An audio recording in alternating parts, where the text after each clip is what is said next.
First of all, congratulations to Italy. They've reached the Euro final last night after beating Spain in penalties. Horrible way to go out. Spain were unlucky, weren't they? Now, of course, all eyes on England tonight ahead of the game against Denmark. I'm joined now by someone, well, who was part of the England lineup for the World Cup semi-final back in 1990. 31 years later, to get right behind the team, John Barnes has re-released his iconic rap from New Order's World in Motion. Well, John joins me now. It had to be done, John. It had to be done. Looking good. Which one was the original? I'm not sure. I don't know. I mean, it was so hard to tell. So hard to tell. Look, How Lorraine, are you? Let me tell you where I'm very well. I'm really excited. I'll tell you where the inspiration came from. I came to England as a 13-year-old in 1976. In 1978, my best friend at school was Shuey McPhee. Not the one from Crossroads, but he was Scottish. So in 1978, and you will know this, oh, yes. We're on the march for Ali's army. We're going to the Argentine. That's the first football song I heard. You'll remember? And that was the inspiration behind it. Of course, that didn't help Scotland. No. So hopefully this will help England. Well, I hope so. TikTok, actually, I didn't decide to re-release it. TikTok, whatever that is, because my kids are all on TikTok. So, when someone called TikTok says, we wanted you to do a rap for TikTok and try and recreate it at the training ground. So that was the exact same spot that we did the original one. As much as the high-rise flats aren't there anymore, I decided to get involved and hopefully inspire England. Yeah, absolutely. Did you know that in Gavin and Stacey, they did their own version? Smithy and Gavin did a rap. I don't know. Have you ever seen that? No, I've not, but I've heard it. Obviously, I met James Corden before, and people have told me that before, but I never really watched Gavin and Stacey. But sort of. It sort of worked. But that, look, I mean, being part of that, that's amazing. I've been on a League of Their Own with James Corden, and I've met him a few times. And every time I see him, not that I've seen him that often, he always does a rap. Now, obviously, because I didn't see that clip, I just kept wondering, why does he keep doing this rap? But obviously, if you're a Gavin and Stacey fan, it makes sense, yeah. But you must get that all the time. Do you not get that quite a lot? People want you to join in. Well, when tournaments come around, yes. Every now and again, if walking down the street and stuff, but every time there's a tournament, World Cup in 2018, Euros in 2016. Sure. And the better that the team does, the more people want you to do it. Of course, It's Coming Home is a song now that obviously, hopefully, we will be bringing it home, which is probably more appropriate for this. But everywhere I go, people still want me to do that, yeah.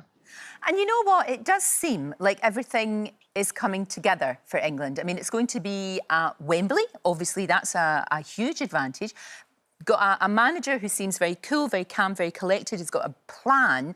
And a team, John, that are playing like a team properly together. Absolutely. Well, in 1996, it was at Wembley.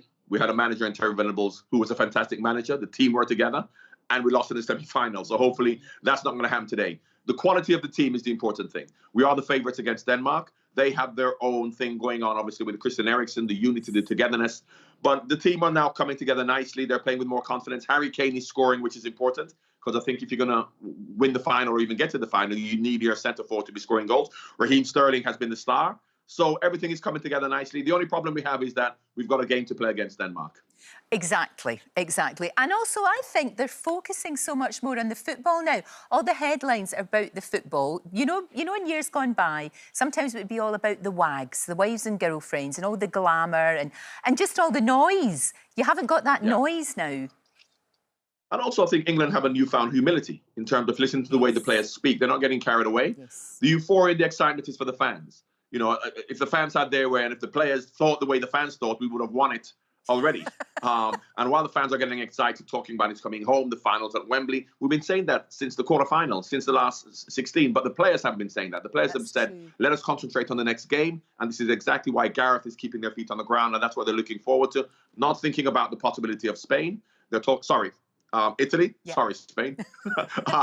They're not thinking about that. They're thinking about the Danish game. Exactly, and that's the way it should be. Do you know what's been really interesting, though? I don't know if you've seen this online at all or in any of the newspapers, but a lot of people have pointed out how many players are the children or the grandchildren or even the great-grandchildren of people who settled here, of people who've immigrated here.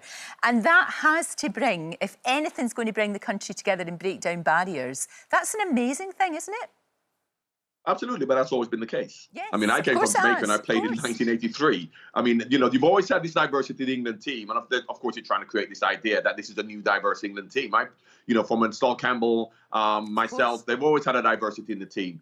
But more importantly, They have the quality, which is the most important thing. And I just feel it's a humbler camp in terms of so many young players. They haven't got big egos. They're not superstars in the team who see themselves better than their teammates. Whereas suppose in the past, particularly when you had the mid 2000, 2004, 2005, when they had, in my opinion, better players in Beckham, Gerrard, Lampard, Terry. They have great players, but I think they also had great individual egos. Whereas now, the ego is the team rather than the individuals. You're absolutely right, and that makes all the difference in the world.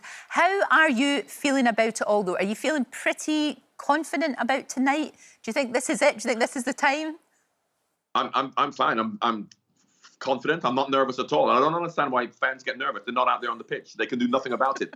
Them being nervous isn't going to, or not being nervous isn't going to help. So when I played, I didn't really get nervous, but obviously as a player, you kind of felt it a bit. But as a fan, I never feel nervous because I can't control what goes on out there. So I'm just supporting the boys, and hopefully they won't feel nervous. Oh, well, that's a brilliant attitude, John. But as somebody who's suffered watching both Dundee United and Scotland, I'm always, pacing up and down, and sometimes having to leave my own living room if I'm not actually at the game. It can be painful, but your attitude's good. Enjoy, enjoy, enjoy. That's the thing. That's what we want to do. Now, look, I can't let you go without a wee tiny bit of rapping. Do you mind? We're on the Marshall Ali's Army from 1978. No, please don't do that. Don't do that. Don't do that. Do your gorgeous song. That's much better. It's Coming Home. Not It's Coming Home either. No. Okay, I'll do my one then. You've got to hold and give, but do it at the right time. You can be slow or fast, but you must get to the line. They'll always hit you and hurt you. Defend and attack. There's only one way to beat them. Get round the back. So catch me if you can, because I'm the England man. There you go. Fantastic. John Barnes, thank you very much indeed. Thank you. Excellent stuff. Great to talk to you. Good luck tonight. And the football coverage starts tonight. 6:30 it all starts on ITV. Kick-off, though, is at 8 o'clock. Thank you, John. Thank you so much. Don't forget, you can watch full episodes of Lorraine on the ITV Hub and all the best clips, compilations and playlists right here on our channel. Just subscribe now and you'll never miss an upload. Click here to watch another video similar to this one, or click here to head to our channel's homepage to explore all of our exciting videos.